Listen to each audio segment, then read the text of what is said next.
¿Alguna vez se han puesto a pensar cómo es que una computadora ve una imagen satelital y de repente sabe exactamente qué es agua, qué es un campo de cultivo o una ciudad? Bueno, hoy vamos a meternos de lleno en ese proceso para desmitificarlo por completo. A ver, para nosotros es algo instantáneo. Vemos una foto y listo, reconocemos todo. Pero para una máquina la cosa es muy distinta. Una imagen no es más que una cuadrícula gigante de números, de píxeles. Entonces, la gran pregunta es, ¿cómo le enseñamos a ver de verdad? Y bueno, este es el resultado final. Miren qué maravilla. Cada color representa una categoría distinta. Aquí tenemos agua, acá vegetación, por allá zonas urbanas. El chiste es justamente enseñarle a la computadora a hacer esto por sí sola. O sea, pasar del caos de los datos crudos a este nivel de claridad. Es impresionante. Ok, para entender cómo llegamos ahí, vamos a recorrer este camino. Primero, el rompecabezas de los píxeles. Luego, veremos dos enfoques, reglas versus memoria. Encontraremos un punto medio inteligente. Veremos cómo piensan estas redes y al final, el gran dilema del aprendizaje. Muy bien, empecemos por el principio. El verdadero reto aquí, el meollo del asunto, es cómo transformar los datos de cada píxel, uno por uno, en categorías que tengan sentido para nosotros, como agua, campos de cultivo o bosques. A esto, en el mundillo técnico, se le llama clasificación supervisada de imágenes. ¿Y por qué supervisada? Pues porque básicamente le damos a la máquina un montón de ejemplos. Le mostramos miles de píxeles que nosotros ya etiquetamos a mano y le decimos, mira, esto es así, ahora aprende de esto. Y aquí es donde la cosa se pone buena. Históricamente ha habido como dos grandes bandos, dos filosofías para resolver este rompecabezas. Pensemos en ellos como el creador de reglas por un lado y el memorizador por el otro. A ver, por un lado tenemos al creador de reglas, que es lo que llamamos un modelo paramétrico. Su estrategia, buscar una fórmula, una regla general y simple que describa los datos. Esto lo hace súper rápido, claro, pero tiene un problema. Puede ser demasiado rígido. Si los datos son muy complejos, esa regla simple no da la talla y empieza a cometer errores. Y en la otra esquina está el memorizador, o sea, el modelo no paramétrico. A este no le interesan las reglas. No, simplemente se memoriza cada uno de los ejemplos que le damos.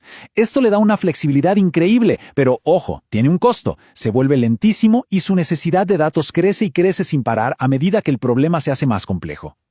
Entonces, el creador de reglas parte de una suposición, que los datos siguen un patrón conocido, como una curva de campana, una distribución normal. Básicamente intenta meter todo el conocimiento en un paquetito de reglas o parámetros. Es muy eficiente, sí, pero esa misma suposición es a la vez su talón de Aquiles. El memorizador, en cambio, es totalmente diferente. No asume absolutamente nada. Para decidir qué es un nuevo píxel, ¿qué hace? Pues lo compara con todos y cada uno de los ejemplos que ya ha visto. Como se imaginarán, esto le da una flexibilidad brutal, pero el costo en poder de cómputo es altísimo. Y miren, esta imagen lo ilustra a la perfección. A la izquierda, el resultado del creador de reglas. Se ve como con ruido, un poco confuso, ¿no? Y a la derecha, el memorizador. ¡Wow! La diferencia es abismal. Las formas están súper bien definidas. Es un mapa muchísimo mejor, sin duda. Y de hecho, el propio material de origen lo confirma. Dicen que esa flexibilidad del memorizador, ese no estar atado a reglas fijas, es lo que le permite capturar la verdadera complejidad de los datos. Y el resultado, pues, es un mapa mucho más preciso y al final del día, mucho más útil. Pero claro, no todo es color de rosa. Esta flexibilidad tiene un precio, y es alto. Primero, la velocidad. Ya lo dijimos, para cada píxel nuevo tiene que revisar toda su biblioteca de ejemplos, imagínense. Y peor aún, sufre de algo que suena muy dramático, la maldición de la dimensionalidad.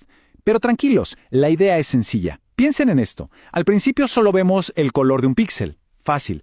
Pero, ¿y si ahora le agregamos textura, y temperatura, y datos infrarrojos? Cada nueva característica, cada dimensión, hace que el espacio de posibles combinaciones crezca exponencialmente. Se necesitaría una cantidad absurda, casi infinita de ejemplos para cubrir todo. En resumen, se vuelve totalmente impráctico para los problemas del mundo real. Entonces, ¿qué hacemos? ¿Nos quedamos con el modelo rápido pero simple o con el flexible pero lentísimo? Ninguna de las dos opciones es ideal. Necesitamos un punto medio, un compromiso inteligente. Y es aquí donde entran en escena las redes neuronales. Y es que las redes neuronales son justo eso, el punto medio que buscábamos. Básicamente, toman lo mejor de los dos mundos. Por un lado, son súper flexibles, como en memorizador, pero por otro, no necesitan guardar todos los datos de entrenamiento para hacer una predicción. Y eso, claro, las hace rápidas, como el creador de reglas. Bien, pero ¿cómo funcionan exactamente? O sea, ¿cómo logran este equilibrio casi perfecto? Pues la clave está en su estructura, que, como muchos ya sabrán, está inspirada, al menos vagamente, en el cerebro humano. Pensemos en esto como un proceso de 3 grandes pasos. Primero, tienes la capa de entrada, que es la que recibe los datos crudos del píxel. Luego, el trabajo pesado lo hacen las capas ocultas. Este es el verdadero cerebro de la operación, donde se buscan patrones y combinaciones complejas. Y finalmente, la capa de salida toma todo ese análisis y ¡pum!, emite una decisión. Este píxel es agua o este es bosque. Ahora, ¿cómo aprende la red? Aquí viene la magia. Con un proceso llamado retropropagación o backpropagation. La idea es que cuando la red se equivoca, esa señal de error viaja hacia atrás y la red va ajustando sus conexiones internas, sus pesos sinápticos, para no volver a cometer el mismo error. Es literalmente un aprendizaje constante a base de prueba y error. Pero esta capacidad casi mágica de aprender también tiene un lado oscuro, un riesgo muy grande. Porque, ¿qué pasa cuando un modelo se vuelve demasiado bueno aprendiendo? Pues que cae en un problema muy conocido llamado sobreajuste u overfitting.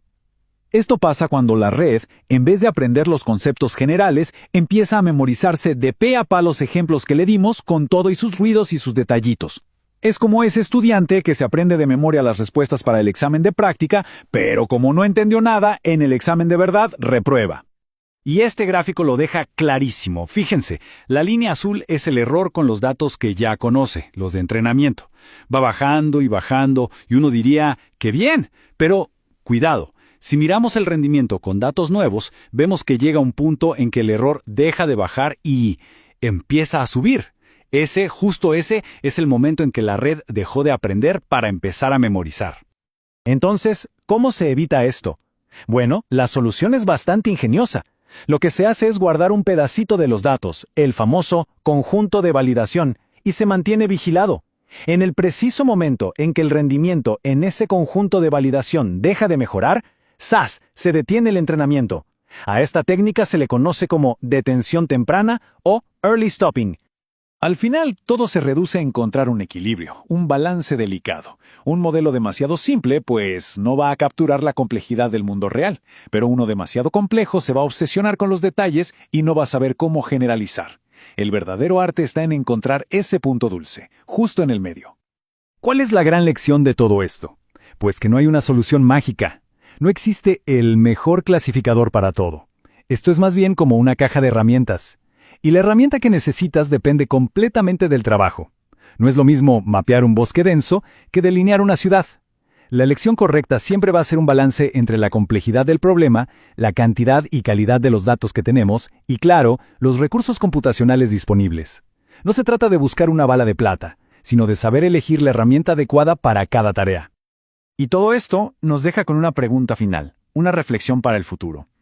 A medida que los modelos de inteligencia artificial se vuelven más y más profundos, más potentes, la línea entre el aprendizaje de verdad y una simple imitación perfecta se vuelve cada vez más delgada. ¿Cómo nos aseguramos de que estas máquinas realmente están aprendiendo y no solo se están convirtiendo en imitadores perfectos? Una pregunta que sin duda definirá los próximos años en este campo.